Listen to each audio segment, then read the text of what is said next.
What's up, ladies and gentlemen? It's Brennan. I'm BManX45, and today we're coming at you with another video. We have a meta deck discussion for the Digimon TCG. More meta deck information coming out from several regional events. We have TAC games, LATAMs? I can never pronounce that. And the offline Italy regionals. So a lot of different events here in the different places that we do events. No more North America ones. We do have, I believe, a North America regionals at the end of the month. So the end of this weekend here on like May 30th, I want to say, if it's or Wednesday now. So May 31st, May 31st. So I believe we have one more North American regional. So we're going to continue to bring you these meta deck discussions because we have so many tournaments right now. Like we're doing one for this last week's tournaments.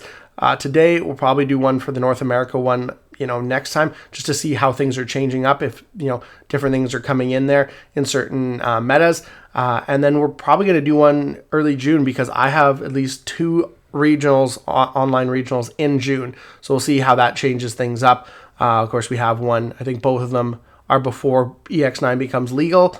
Maybe the one in the later part of the month might be afterwards. But anyways, we're going to look into it. We're going to see what's going on here. We're going to start with the TAC games, offline Oceania regionals. And hey, if you enjoy this type of content, be sure to smash that like button, comment down below. We'd love to hear your thoughts. Subscribe to the channel and hit that bell for notifications so you don't miss a single minute of the fun. So we have some cool things in here. We have two purple hybrid. This is only the top 8. Again, shout out to Eggman Events. As always, Eggman does a great job posting these here. So this is top 8. Two purple hybrid made it in. So purple hybrid still very much alive in Oceania. One Galacticmon, one Hunters, one Gallantmon X, one Megidramon, one Sakuyamon, and one Red Green Imperial. So here, let's look at a Galacticmon took first place. Let's see what we got right here. So kind of standard build tamers. You got your main guys focusing on BT21. You got the 12 of the original Vemmon because you play up to 50 copies of that guy. So that's always great. It's cool because this guy, if you hunted this guy down as a foil, it's probably really expensive right now. We should probably look at that on the market analysis this week, but we'll definitely take a look into that. Yeah, and then you got things, the new Vemmons, and then Snatchmons, Destromons, all pretty standard. And then the option cards are important too. So pretty standard for that. Purple hybrid, this is where things get kind of interesting. What does purple hybrid consist of right now? So you're still playing the Uko package because it's broken, obviously. Still playing Gabamons, putting in some Psychmons to take, players can't reduce costs. So, that's stunning your opponent. Still playing the Ginkakumon Rush, as well as, obviously the main guys. A Restordramon Superior mode. That's not a bad call, just because, raid and piercing, and it can attack without suspending, so it can get 2 attacks. So that's actually, it can get at least 1 attack too, but that's actually pretty cool. And then what else we got? We got Nidhogg for the memory gain. We're playing the new Gallantmon because he's really good with recovery, which makes the deck even harder to get around the old one. And then your whole bunch of your options, allowing you to unsuspend stuff. That's kind of good because with Demonic Disaster, you can unsuspend something powerful by killing one of these little guys that maybe didn't die on a security check, which could be really, really good. Playing the Ancient Guardian Deity to play your Koichis for cheaper because you're maxing out on this guy now, and you got the new mat. You're playing the new mat in place of the other guy. Still playing Louis, maxing out on your rivals and your memory boosts. So yeah, it's kind of interesting. Similar. I'm going the Cupimon route instead of the memory gain. So the memory gain is obviously more important to this guy here. We also have Hunters. It's cool to see Hunters get a spot in the top. Something I'm not playing is Tuarmon, but when Digivolving, de-Digivolve is actually such a really great effect, especially on a level 4. And then he's got the on deletion save. Then place 1 Digimon card with save in your trash, in its text in your trash under your tamer. So he's got the same as all the other level 4s. And honestly, you got so much draw power that you might not need 4 of that. So I can see dropping. I can basically see dropping one each of these for the 2 Tuarmon. That actually seems like a pretty decent play. And then, of course, playing less of that guy. That's interesting. Playing more Dark Dramon Ace. I'm not sure about that. Yeah. And then pretty similar Tamer, although I wasn't playing Cross Up. So it's cool to see that Cross Up is actually, a pretty decent card. I think people were just saying Scramble was better, but maybe there's some, logic to it why you want to play Cross Up over Scrambles. So that's kind of interesting. Yeah. And then I think like our Tamer lineup is pretty similar, except for I think I was playing one of the new Taiki. So yeah, there's that. But yeah, no, it looks pretty. Other than that, the rookie lineup seems pretty much the same. So yeah, I'm liking that. Maybe get some inspiration for hunters, and that was like 3rd place. So that was pretty good. Galmon X, Galmon X hasn't been doing as much. Still playing the same kind of lineup. Still a really great deck, but apparently Megidramon is faster. And then, of course, we got Megidramon here. Similar kind of builds. Pretty much, some people play the Skull, some people play the X-Antibody. I'm partial to the X-Antibody. Yeah, pretty similar build. Rune mode, that's kind of cool. Having a level 7 in there. Not a bad idea. And then 2 of this, I like that. I'm doing that. Maxing out on these. I think I'm playing less of these, so I can play like certain monster combos. I'm only playing 3 of the Growlmon, so it's kind of interesting. But yeah, no, definitely good. Oh, excuse me there.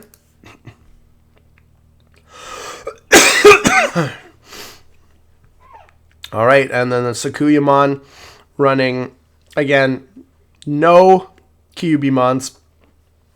So you run the best level 3s, then you run a bunch of barrier level 4s or protection level 4s. Then you run straight BT7 Talmon with a little bit of Ace. Yeah, this is a fierce deck. And then you play all the options that are not plugins because you can play them for free, and that's really, really good in this deck. So yeah.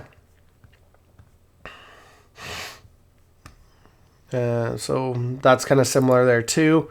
And then, of course, we have Red, Purple, Imperial. Looking pretty similar there. I see people playing the one Stingmon. It's kind of interesting. I haven't tried the Stingmon. It has inheritable retaliation, but I feel like you get that a lot of the time anyways, but maybe, I mean, only if you have the Wormmon, I guess, but...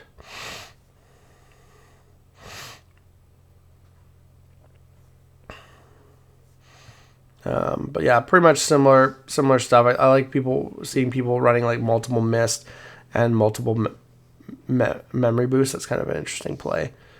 Yeah, it's pretty similar. I see people running 2 of that Pyldramon now too a lot of the time. That's pretty interesting as well.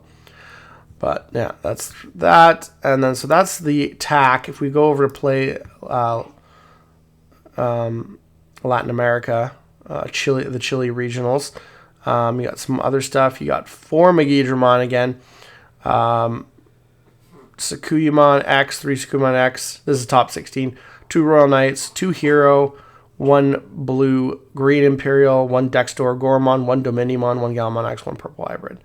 So you can see like Royal Knights got first. Similar build, but they're not playing any of the old Omeka. They've kind of dropped the old Omeka, which I can kind of understand just because it's not as important, and focused in on more things like multiple Dynasmons for that search ability. Just feel like, I guess it feels like it's better. I can agree with that. And upping the number of Gankus as well, because apparently he can play Omnimon X, because he just can't play Omnimon, but he can play Omnimon X, which is kind of an interesting thing, especially if you have, the last Guardian on the field. So there's that, yeah. So that's good. And then, yeah. Going back here. Blue-green, that's going to be pretty standard. This deck always kind of takes some tops here and there. I don't expect to see anything out of the ordinary now, just same kind of thing here. preference really with this deck and skill to make it work. And then Megidra again got third. Again, similar builds. This guy's playing the Skull Gray. Well, he's playing one of the Skull Gray. So there's that. I don't really understand this at all. Other than delete something, but.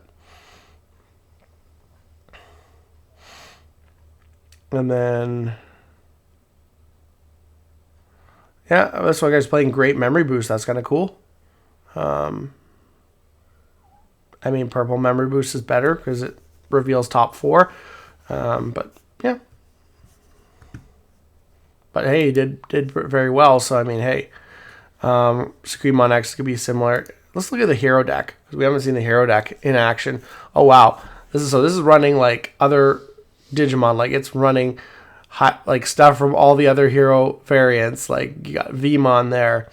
You got the Guillaumon there for draw power, for reduced Digivolution. You got your Gotchamon. You got a Gunimon, because he can play on a Takuya or a Tamer for cost 2. You got a Restordramon, because he's really good. Then you got the Dogotchmon and the Globemon. And then Superior Mode, because that guy lets you play a Tamer for free, and that guy lets you attack without suspending and with Raid and Piercing, so that's really good. Then you got the Gaiamon for your level 6, and then just, yeah, that's a really interesting build. This person, that's really cool. That's very cool. And you can use the new linking abilities potentially, so that's kind of cool. And then Dextor Goromon, Dominion. Let's look at Dominion. Same basic builds. Deck's still good. Just it has a high ceiling just because it's a lot of skill toolbox effects. So very high skill ceiling. So there's that. Lots of Megidra. Let's check out this other purple hybrid. Similar kind of build. This guy's playing Loemon, still playing the superior modes. Still milling as much as you can, and then just playing a bunch of Gallantmons for recovery and rush. So that's interesting. And this one's playing Mimis, so that's kind of cool.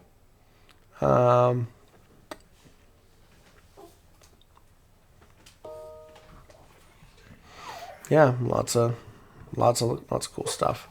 Nice thing is you can add a Restordramon back with Rivals Barrage, so that's actually kind of cool. That is actually kind of cool. So yeah, Purple Hybrid making a comeback, really. Let's just see if this hero is similar there. Yeah, same kind of thing. Oh, this guy's playing Gumdramon, so that's actually kind of cool. He's playing an extra and only playing 2 Gotchamon, but very similar. It's all about the hero stuff. So that is the top 16 for the Chile regionals. And then lastly, we have the offline Italy regionals, which had 6 Megidramons. Megidramons taking the floor a lot. Had 3 Gallantmon, 3 Royal Knights, 1 Phoenixmon, 1 Seadramon, that was kind of cool, 1 Magnamon X, and Sakuya. So I'm definitely going to take a look at the top decks for these. Again, similar kind of thing. We're seeing a lot of this same kind of stuff all over the place. Demonic Disaster, that's kind of cool because that is originally a Megidramon card back from BT5. So that's actually pretty cool having that. I like having like Red Scramble because I didn't realize, okay, you're playing Medieval Gallantmon, you're playing these Gallantmons. You can put those back on the top of the deck with Purple Scramble. So, if you're smart, unlike me, you got to run Red Scramble and then maxing out on these like usual. So that's good. And then Gallantmon X, we're going to see probably a similar kind of build there.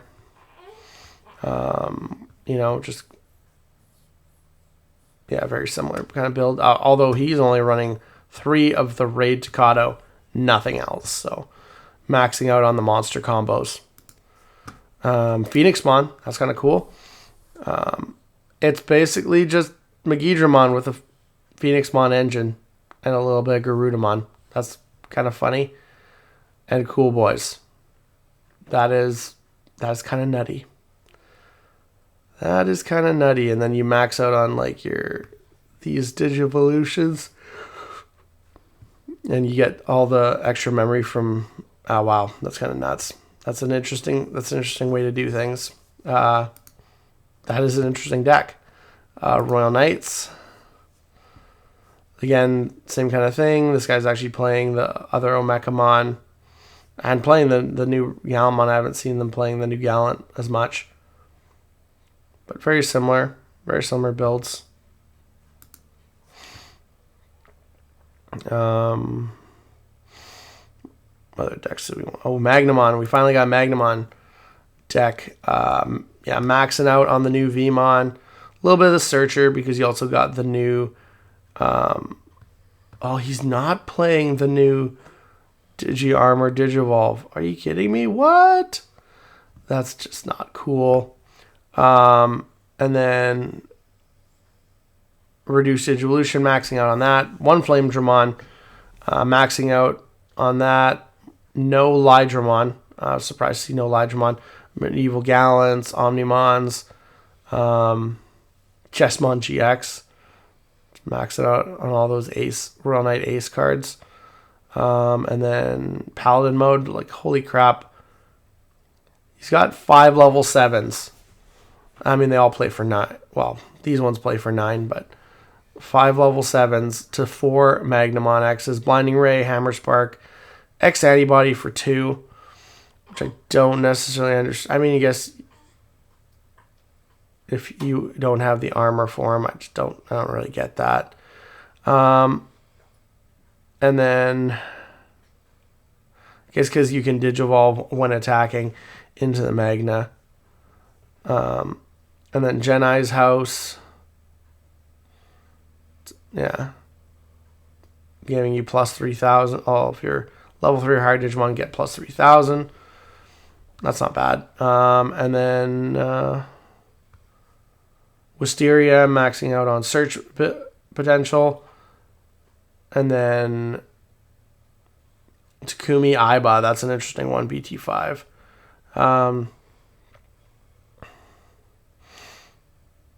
So extra draws. And you're never attacking with your level 3s. So yeah, that makes sense in this deck. Then Shoto for blocker piercing. And Davis. That is an interesting build. That is a pretty interesting build to me. Yeah, and then just a Sakuyamon, really. I don't think we passed another Sakuyamon. So yeah, Megidramon really taking the spotlight. I think obviously that deck's this is the one's playing Cubimons, so that's interesting. But still playing some Starmon protection, and actually playing plugins, so that's kind of cool. Yeah, so that was really interesting. The Magnamon, the build, and the Phoenixmon build. Oh, we didn't see the Seadramon one. I missed that one. This is kind of cool. Seadramon deck, and of course you got Hexablau and Galmon X-Antibody, so super powerful cards. But you also got Giga Seadramon, Omnimon X-Antibody, just tons of cool cards. You got Play Cool Boy. It's an interesting deck. I mean, you got Seadramon X-Antibody, Crabmon X-Antibody, Mega Seadramon X-Antibody, and you have the Giga Seadramon, which is the X-Antibody version of Metal Seadramon. So that is actually, it's a full line, honestly, by now. So that's actually really cool. But yeah, tell me what your guys' thoughts are. I love how, Crabmon is the rookie instead of Betamon, because we see Betamon Digivolve into Seadramon in Season 2, but whatever, that's beyond the point. But there is your guys' analysis of, the meta right now. Things are wild. Megidramon is in the top. Sakuyamons, do pretty good as well. Royal Knights and Gallantmon still doing pretty good. You also have these one-offs here, these cool little one-offs. They're kind of making waves. Hero deck, that was actually really cool. But definitely Megidramon, Royal Knights, Sakuyamon taking more spots as usual. So yeah, that's it. Yeah, Hunter's made a spot in there, and Galactamon won. So that's cool. So there's a lot of good decks. There's very diverse meta across all boards. So it'll be interesting to see how the North America one stacks up next week. Is it going to be different than the one we just had in Niagara Falls, or is it going to be the same? Looks like that's all the time we have for this video. Thank you very much for tuning in, and we hope to see you in the next video. And as always, have a wonderful day. And that's all for now, folks.